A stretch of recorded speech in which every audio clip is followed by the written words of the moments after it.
өзіммен өзім болып, кітабымды жазып, ерелерімді жазбаша түгенде, бала шаға, әулеттің қамына ғана көңіл бөліп, намазымды оқып, жасымыз да біразға жетті.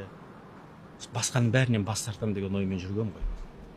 Бірақ бүгін осылай елдің алдына шығып сөйлеуге мәжбүр болып отырмын. Қажеттіліктен сөйлеп отырмын.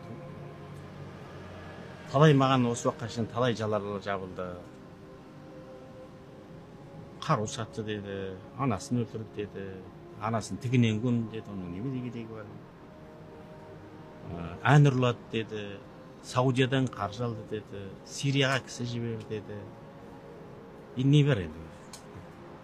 Біраз нәрселерді жалалар жапты. Олардың бәріне пәленде мен көңіл бөлгім жоқпын. Өйткені нанар нанбас, қисынсыз нәрсе ғой деген сияқты. Нанғандар болды, нанғысы келгендер болды деген сияқты.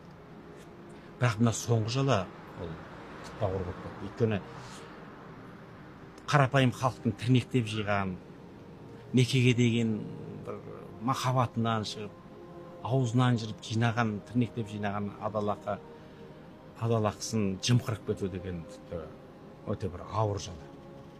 Ол жаланы жауып отқан Медет Мұратбаев дейтін бала екен.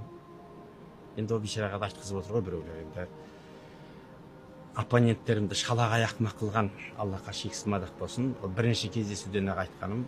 Ол айтады 22-ші жылы күзде Алматы қаласында бәленбай миллион теңге Бекболатқа бердім дейді. Бекболат 22-ші жылдың наурызы мен 23-ші жылдың қаңтардың арасында Қазақстан топырағын табаны басқан жоқ. Жарайды, қала береді. Айтатын адам айта береді ғой.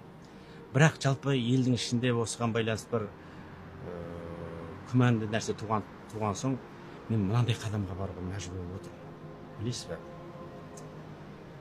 Осы уақытқа шейін қаншама қызметтер атқардым. Атқарушы орган үкімет істедім, заң шығарушы орган парламент істедім, жауапты қызметтер атқардым. Сол кезде де мен ешқашан намазымды тастаған жоқпын, мешітімді тастаған жоқпын, ешқашан дінімді жастырған жоқпын, сақалымды қырған жоқпын, қырмайым да тастамайым да, иншалла.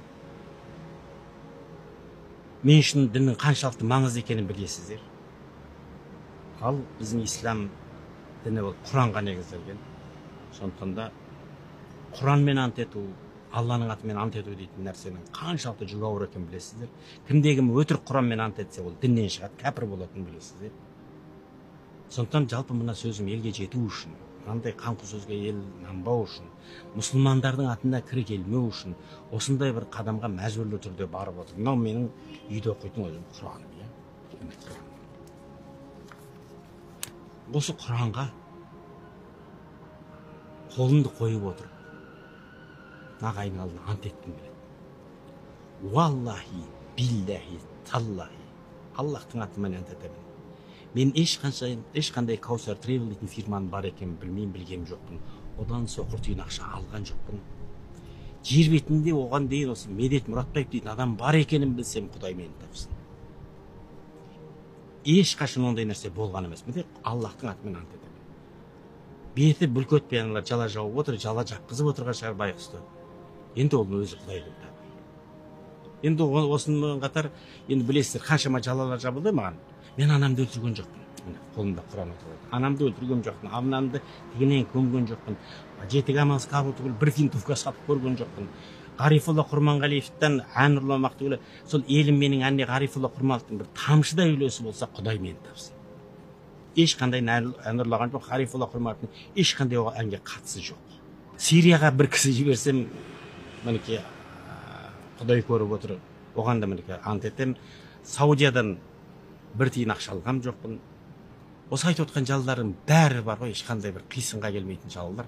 Жалпы Бұқараның елінде есінде маған байланысты күмән қалмасын деген оймен енді аса бір сәтті қадам емес шығар, бірақ осы қадамға баруға мәжбүр болдым.